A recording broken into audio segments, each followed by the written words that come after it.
Well, thousands of families now waiting for federal relief as our tornado recovery coverage begins here this afternoon. And that very important process is now underway because today several FEMA teams began canvassing the Miami Valley to fully assess our damage. Once completed, they can then determine how much disaster aid is required. 2 News reporter Adam Reif was embedded with the FEMA team today. He is live in Beaver Creek with a look at the work being done.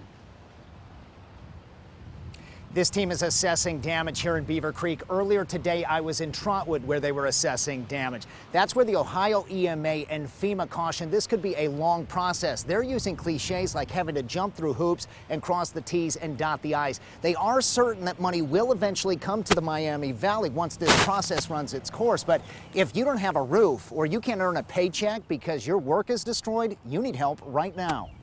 There's no specific timeline, but what I can tell you is that we're going to work as quickly as possible to turn around a request should the state determine that it's needed. FEMA and the state's emergency management agency are on the ground assessing storm damage in 10 Ohio counties. Their data will allow the state to request federal assistance. The president will determine if aid money is warranted. It's a time-intensive process as the FEMA teams go building by building. In this complex alone, more than a dozen buildings like this one. And remember, it's not just the number of units that were damaged, but the impact of the damage that factors in. But FEMA doesn't just look at housing issues. They look at the overall trauma to the community, including job and business losses. We want to make sure that we understand whether or not people's needs are already being met by insurance levels. The quickest path to recovery is through insurance. Uninsured damage will take longer. Whether the uninsured damage is going to be enough to lead to a federal disaster and that aid is what we're trying to determine over the next 2 days. Federal assistance through FEMA can provide some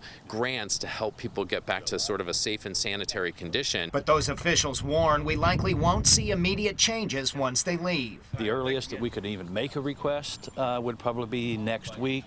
How soon the money would flow after that, this is a process, and it's probably still several weeks.